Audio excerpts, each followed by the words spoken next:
श्री शिवाय नमस्तु। महाराज, दुनिया के लोग नहीं समझते कि शंकर पर जल चढ़ाने का क्या लाभ है। शिव महापुराण कहती है, अगर एक दिन शिव महापुराण की कथा कहती है, मंगलवार को अगर शिव जी के मंदिर में, शंकर के मंदिर में जाकर एक लोटा पानी चढ़ाया जाता है तो हमारे कार्य में उन्नति होती है। कोई व्यापार नहीं चलता हो, दिक्कत आ रही हो, तो हनुमान जी के दूसरे नंबर का भाई गतिमान का स्मरण करो। हनुमान जी के उल्टे पांव का सिंदूर लाकर गतिमान का नाम लेकर स्वस्तिक बना दिया जाए व्यापार वाली जगह पर, तो व्यापार अच्छा चलने लगता है महाराज। कोई व्यक्ति पैसा खा गया, नहीं दे रहा, बहुत परेशान हो गए, मांग मांग कर दे गए, नहीं दे रहा, हाथ जोड़ लिए, पांव जोड़ लिए, सब कुछ कर लिया, नहीं दे रहा, तो हनुमान जी के तीसरे नंबर का भाई रतिमान, रतिमान, गतिमान रतिमान, रतिमान का नाम लीजिए। पीपल के पत्ते पर लाल सिंदूर से जो व्यक्ति पैसा लेकर गया उसका नाम लेकर बहते हुए पानी में अपनी कामना कर रतिमान का नाम लेकर छोड़ दीजिए। 15 दिन में रतिमान ऐसी उतावली मचाता है कि उसको हाथ जोड़कर वो खुद फोन लगाकर बोलता है, भैया तेरा मैं पैसा लौटा दूंगा।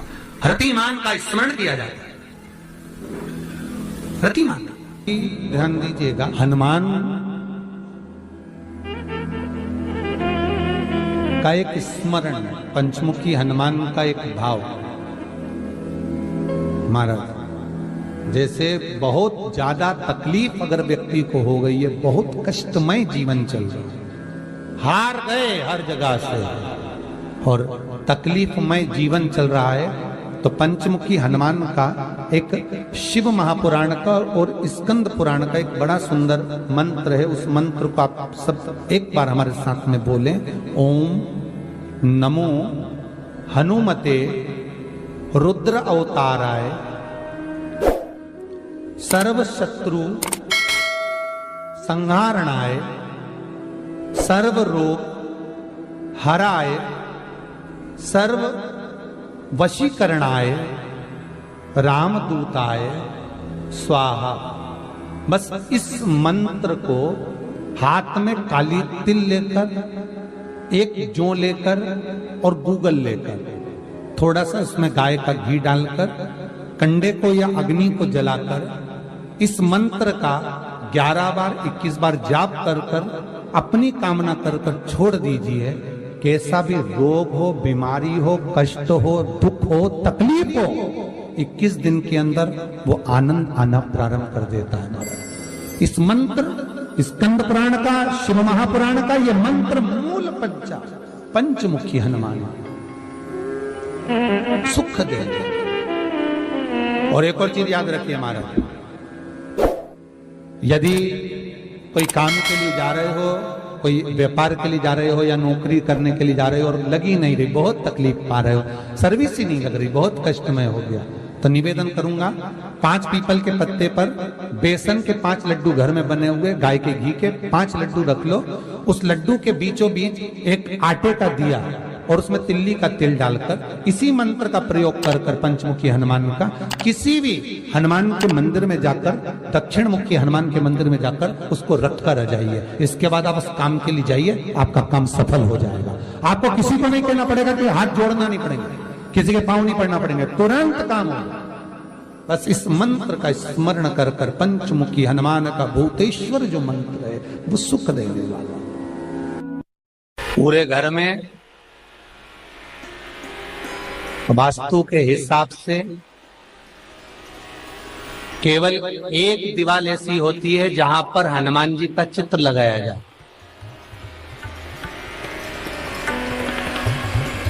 चाहे तुम पर्वत उठाने वाला चित्र लगाओ हनुमान जी का, चाहे बैठे हुए लगाओ, चाहे रामायण पढ़ने वाला लगाओ, चाहे लंका दहन करने वाला लगाओ, चाहे राम नाम जपने वाला लगाओ, चाहे लक्ष्मण को संजीवनी देने वाला लगाओ, चाहे मौन मुद्रा में लगा दो, चाहे स्तुति में लगा दो, चाहे भजन में लगा दो। हनुमान जी का कोई भी चित्र लगता है तो ना पूरब में लगेगा, ना पश्चिम में लगेगा, ना दक्षिण में लगेगा। हनुमान जी का अगर चित्र लगता है तो उत्तर की दीवार में दक्षिण को देखते हुए लगता है, केवल एक ही स्थान।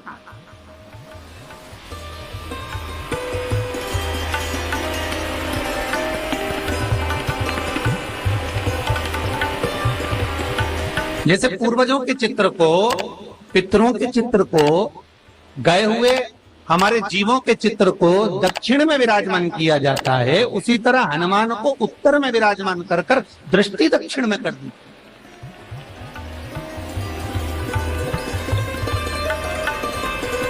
घर में हनुमान जी के जितने फोटो होते हैं उसको केवल दक्षिण दिशा में लगा, उत्तर दिशा में लगा बिठाते थे, और दक्षिण की ओर उनकी दृष्टि होना चाहिए, दक्षिण की ओर उनका मुख होना चाहिए।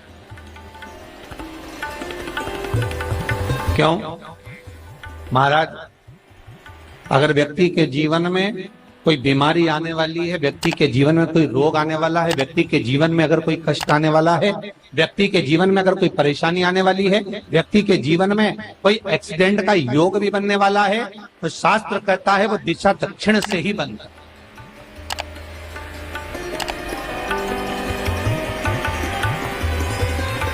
ये दक्षिण जो दिशा है ये यम की दिशा। यहाँ संपूर्ण परिवार के साथ यमराज अपने आनंद में निवास करते।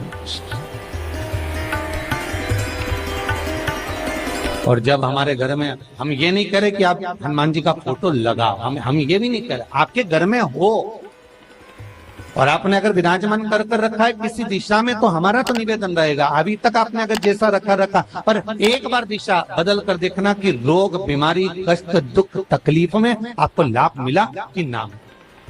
हनुमान जी ने केवल दक्षिण दिशा की ओर अगर मुख कर हमने विराजमान कर दिया, फोटो ही विराजित किया। हम ये नहीं कहेंगे आपसे कि आप बाजार से फोटो खरीद के लाओ फिर लगाओ, नहीं, आपके घर में हो तो आप लगा दें, आपके घर में हो तो विराजमान।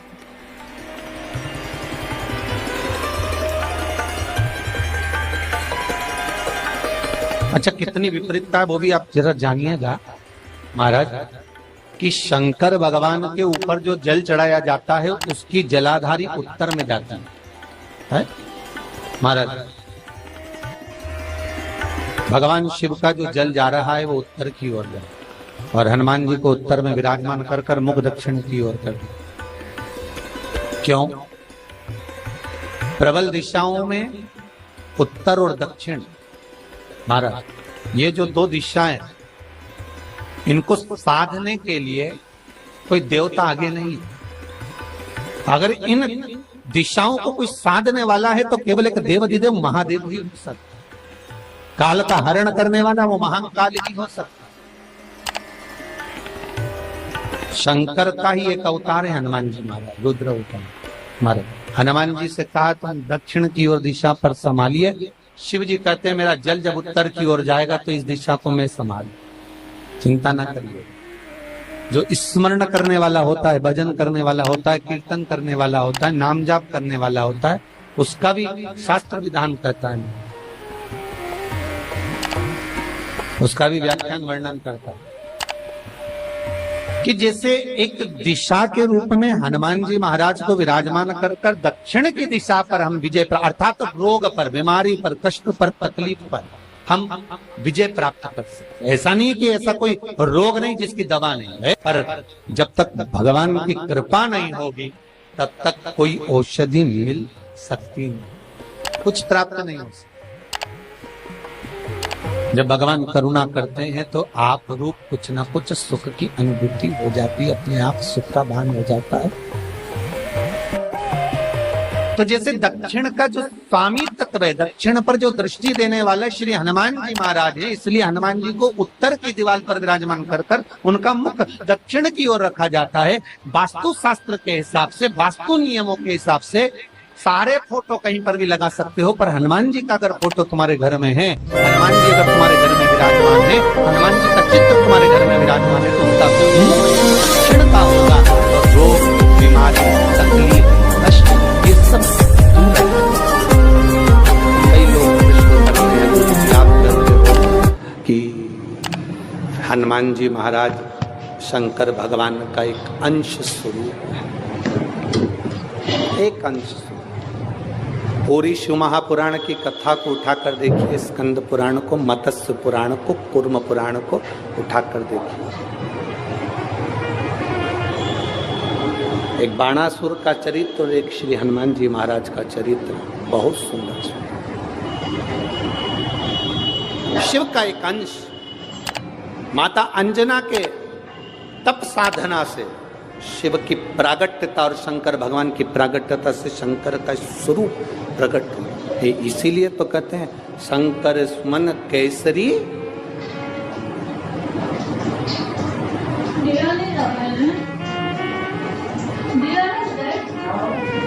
शिव का एक स्वरूप है हनुमान जी। हम तो हमेशा कहते हैं अगर आप हनुमान जी का भी दर्शन कर रहे हैं तो ये अंदाजा लगा कर रखें कि आप शंकर का दर्शन कर रहे हैं। आप शंकर का दर्शन कर रहे हैं तो ये अंदाजा लगा कर रखें कि आप हनुमान जी का दर्शन कर रहे हैं। सब एक, कोई भेद नहीं, सब एक, कोई भेद नहीं। देवताओं, आप एक बेलपत्र, जैसे आप एक बेलपत्र कि ये दो जो पत्तियां होती हैं, जरा ध्यान देंगे, ये दो जो पत्ती नीचे की रहती है बेलपत्र, आगे का भाग एक बेलपत्र और नीचे की जो ये दो पत्तियां होती हैं, इन दो पत्तियों के ऊपर एक एक शमी पत्र। ये दो जो पत्तियां हैं, इन पत्तियों के ऊपर एक एक शमी पत्र और लाल चंदन ये रखकर कितना भी रोगीला व्यक्ति हो, रोग से ग्रसित व्यक्ति हो, जिंदगी में कितना ही दुख पड़ रहा हो, बेलपत्र की ये दोनों पत्ती जिसके ऊपर शमी पत्र रखकर, लाल चंदन रखकर श्री हनुमान जी महाराज और हनुमान जी महाराज के तीसरे नंबर के भाई श्री गतिमान जी। हनुमान जी कितने भाई हैं? 6। उसमें हनुमान, रतिमान, प्रतिमान, मतिमान, गतिमान, तो जो नीचे के क्रम में आते हैं श्री गतिमान जी, उन गतिमान जी और हनुमान जी का नाम लेकर जो शिवलिंग के ऊपर समर्पित कर देता है, रोग का निवारण होता ही है, रोग मुक्ति होती है। मंगल का प्रदोष निकाल कर रख लो कि मंगल का प्रदोष इस दिन पड़ रहा है, मंगल की त्रयोदशी तिथि पड़ रही है, प्रदोष व्रत मंगलवार का पड़ रहा है। और जिन लड़का लड़की को मंगल होते हैं, जिन कन्या और वर को मंगल होते हैं, केवल शंकर भगवान के मंदिर में जाकर चौमुखी दिया, 4 बत्ती का दिया आटे का, उसमें घी डालकर लड़की शंकर भगवान के मंदिर में मात्र 7 बार शंकर पे से उतार कर 3 बार स्वतः उतार कर शिव के मंदिर में रख देती है, उसका मंगल आड़े आता ही नहीं है, मंगल नहीं आता सामने। मंगल प्रदोष व्रत का इतना महत्व है महाराज। जब जिस महीने में जो प्रदोष पड़ा करे, जब प्रदोष पड़े, बन सके 1 बेलपत्र, बन सके 5 बेलपत्र, शमी पत्र, हरे मूंग, हरा मूंग, बेलपत्र, एक कलश के अंदर थोड़ा सा पानी लेकर 1 बेलपत्र, हरा मूंग, शमी पत्र डालकर और उसमें थोड़ा सा गुड़ डालकर भगवान शिव का स्मरण कर कर प्रदोष काल में, मान लो कोई काम आपका बहुत जरूरी है, बहुत दिनों से अब थक गए हैं, नहीं हो रहा, कर्जा बढ़ रहा है, धन नहीं आ रहा, व्यापार नहीं चढ़ रहा, या कोई समस्या बहुत प्रबल है, कोई एग्जाम में बैठ रहे हो नहीं हो रहा, परीक्षा भी दे दी है, रिजल्ट आने ही वाला है, तो भी प्रदोष काल में, प्रदोष के समय वो जल, मूंग, शमी पत्र और बेलपत्र और गुड़ का शंकर के शिवलिंग को समर्पित करना प्रारंभ कर दो। 2 या 3 प्रदोष करोगे, बाबा आपकी मनोकामना शीघ्र पूर्ण कर देगा। शंकर भगवान पर चढ़े हुए जल जब नीचे की ओर आता है, जिस जगह पर जल गिरता है उस जगह पर मात्र एक दुर्वा प्रदोष के दिन अपनी कामना कर इस शरीर के सुख के लिए शंकर भगवान के जल गिरने वाले स्थान के पास में अवधूतेश्वर महादेव के नाम से रख दी जाती है, तो जिंदगी में कभी बड़ी बीमारी नहीं आती। उसी तरह जिससे रोग को समाप्त करने के लिए दुर्वा का प्रयोग किया जाता है। कभी ऐसा योग लगे आपके जीवन में कि आप जिस व्यापार को आपने करा उस व्यापार में आपको फल नहीं मिला, फिर आपने व्यापार चेंज करा, फिर बदल कर देखा, फिर उस व्यापार को कर कर देखा, उसमें फल नहीं मिला, फिर आपने वापिस व्यापार को बदलने का विचार किया, तो हमारा निवेदन रहेगा उस व्यापार को बदलने से पहले एक काम जरूर कर देखें। 3 स्थान पर बेलपत्र को चढ़ा कर देखिएगा। अगर आपको लगे कि मैंने व्यापार बदल लिया, एक बार बदला, कई लोग ऐसे भी होते हैं जो पैसा इकट्ठा करते हैं, धन एकत्रित करते हैं और कोई व्यापार ऐसा कर लेते हैं जिस व्यापार में धन चले जाता है तो वो धन वापिस नहीं आता महाराज, वो व्यापार का धन वापिस नहीं आता। तो बड़े दुखी होता है कि भाई मेरा गया हुआ पैसा नहीं आ रहा, मैं बड़ा कष्ट में हूं, मेरा खुद का ही आ जाए ना तो मैं निहाल हो जाऊं, मेरा अपना ही नहीं आ रहा जो गया हुआ है तो मैं क्या वर्णन करूं उसको, क्या उनके लिए भी ये प्रयोग, ये शिव विद्येश्वर संहिता का ये भाव बड़ा सुंदर है।